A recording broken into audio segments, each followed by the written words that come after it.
There's a level below business development where you start to get into the provision of public goods that is a platform for business development to actually happen. And I think that what you're starting to see is that this blurring of the lines between the provision of public goods and the provision of private goods, and that companies are starting to see from their enlightened self-interest that it makes sense to invest in the seedbed of what will make their businesses flourish. And so my takeaways, Akhtar, from this last conversation was that we need to start thinking not just in terms of one single country, but in terms of regional issues, somehow to incentivize that. Somehow we have to figure out a way to deal with the difference in timelines between the public and the private sectors, that the decision-making process in terms of budgets is set so that it doesn't allow for flexibility to address new topical areas. And third, there's a difference between economic value and social value. By definition, when you're talking about the provision of social value, those are things that you can't necessarily monetize. So just the fact that you're reducing crime has an added social benefit that goes beyond improving the environment for travel and tourism. So how do you incentivize a single company, say, to get involved with reducing crime or to get involved with promoting water effects when the public good is a lot larger than what the private benefit would be? So I think that my takeaways from this is that we need to do a little bit more work in terms of thinking through the relationship between the monetizing some of the effects that we want to have and the social benefits that we want to deliver. Like, what are going to be the incentives for doing that, particularly when, as a company, you're not going to receive the full benefit of a network academy or the full benefit of a water purification system. So how do you start pricing your piece of the greater good? With that, I want to turn now to talking about this report, Partnering for Global Development, which we did in conjunction with David Logan and his team. And I want to thank very much the folks on the BCLC side. Taryn Bird and Eric Boyer, our graduate fellow, were instrumental in the production of this report. And David Logan and Jen Peckman and their team at the Corporate Citizenship Company did a phenomenal job. And as I was thinking about my remarks for today, I was so struck by the fact that we would not have even begun to have this conversation 10 years ago. Do you realize that it was exactly, well, almost to the day, 10 years ago, that we had our very first Corporate Citizenship and Globalization Conference here at the U.S. Chamber? Folks were like, corporate citizenship? Isn't that something to do with voting?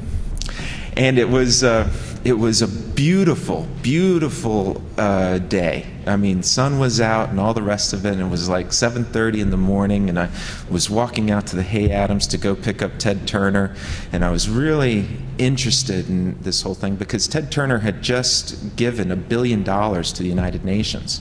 And so we thought, well, we couldn't start a program like this without having him explain why he was doing such a thing.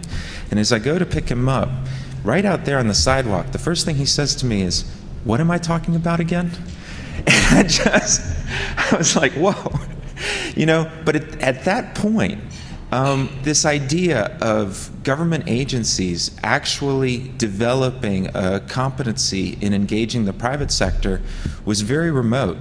In fact, what you'll find from this report is that it's only over the last 10 years that the top 10 international development agencies have really developed private sector outreach on this. I think GTZ and AID were among the pioneers here. We actually helped GDA do part of their launch here in 2002. And we had about 100 people attend that first event. There was a very, very narrow base of companies and nonprofit organizations that were interested in building the capacity for public-private partnerships when we first began. And since that time, I think it's been a remarkable success story and a remarkable willingness to adapt in terms of what the Global Development Alliance Initiative, GTZ, SNV, SIDA, JICA, and some of the other international development agencies have done in terms of changing the way that they do business. In fact, last night, the representative from SIDA, the Swedish International Development Agency, said that they were part of trying to change mentalities that looked at aid as good and business as bad. And that part of the struggle is how do you change the cultural mindset, the cultural conceptions of how to work together. And I think that another thing that David Arkless said in the panel discussion earlier is very true, that people are expecting more from companies, that we are being asked to internalize more public goods within our concept of what our business should be. So you're seeing a change in mindset both within the government agencies and within the private sector organizations about what our roles and responsibilities should be. I think that it's increasingly a situation where we haven't gotten there yet, where we're in the process of getting to this new understanding, but that more and more we're really starting to say, okay, there are roles and responsibilities that we want the government agencies to play, roles and responsibilities that the private sector can play, and roles and responsibilities that nonprofit organizations can play, or non-governmental organizations can play. And the thing is that we've got to start sharpening the awareness of each of those relationships. So BCLC is not really great at abstractions. We're much more kind of practical and, you know, trying to get something done, figure out the partnership, figure out the idea, figure out the information we need to get, putting the right tools and resources in the hands of the right people to develop projects. So about a year ago, Luella Chavez D'Angelo, who's the president of the Western Union Foundation, and I were talking about where the money goes. Where does the money for the development cultivation of public sector goods around the world go? And Western Union, you know, is one of the companies really at the heart of the whole idea of remittances, of individual money flows. And we started talking about the fact that if you looked at the 10 top government development agencies, they account for something like 3/4 of all overseas development assistance. But how do you intersect with them? How do you relate to them? If you want to plug in with what SIDA is doing, or JICA, or some of these other organizations, how do you do it? How do you work with DFID?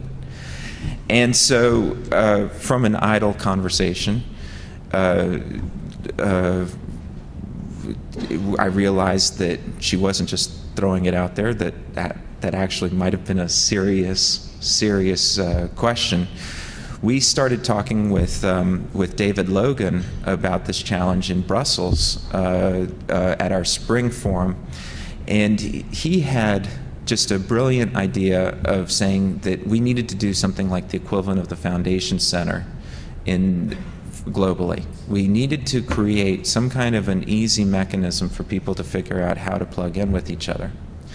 So what you see with this report is, I think, actually a next step in our progress towards actually facilitating public-private partnerships. For me, one of the most valuable pieces of this report is the third appendix, which actually has the contact information for the different development agencies, if you want to do it. And one of the things that David and his team did a great job on was just really trying to bring down to earth who is doing what.